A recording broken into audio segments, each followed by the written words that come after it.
பழனி அருள்மிகு ஸ்ரீ லட்சுமி நாராயண பெருமாள் கோவிலில் வைகுண்ட ஏகாதசியை முன்னிட்டு இன்று அதிகாலை சொர்க்கவாசல் எனப்படும் பரமபத வாசல் திறக்கப்பட்டது. வைகுண்ட ஏகாதசியை முன்னிட்டு வைணவ திருக்கோவில்களில் மார்கழி மாதம் வைகுண்ட ஏகாதசி தினமான இன்று அதிகாலை பரமபத வாசல் எனப்படும் சொர்க்கவாசல் திறக்கும் வைபவம் நடைபெற்றது. பழனி அருள்மிகு தண்டாயுதபாணி சுவாமி கோவிலின் முக்கிய உபகோவிலான ஸ்ரீ லட்சுமி நாராயண பெருமாள் கோவிலில் அதிகாலை அருள்மிகு லட்சுமி சமேதர் நாராயணருக்கு சிறப்பு அலங்காரம் மற்றும் பூஜைகள் நடைபெற்றது.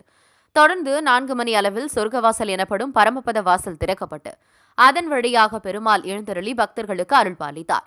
கருடாழ்வால் எதிர் சேவை புரிந்தார். சொர்க்கவாசல் திறக்கப்பட்டு பரமபத வாசல் வழியே சுவாமி எழுந்தருளிய பின் கருடாழ்வார் வாகனத்தில் 4 ரத வீதிகளிலும் எழுந்தருளினார். பெருமாளை தொடர்ந்து பக்தர்கள் அனைவரும் சொர்க்கவாசல் வழியாக சென்று அருள் பெற்றனர். இதேபோல பழனியை அடுத்துள்ள பாலசமுத்திரம் அகோபில வரதராஜ பெருமாள் கோவிலிலும் பரமபத வாசல் திறக்கப்பட்ட அருள்மிகு அகோபில வரதராஜ பெருமாள் மற்றும் லட்சுமி தேவி ஆகியோர் பக்தர்களுக்கு அருள் பாலித்தனர். சொர்க்கவாசல் ராபத்து எனப்படும் 10 நாட்களுக்கு திறந்திருக்கும். சொர்க்கவாசல் திறக்கும் நிகழ்ச்சியில் இணை ஆணையர் மாரிமுத்து உள்ளிட்ட பலர் கலந்து கொண்டனர்.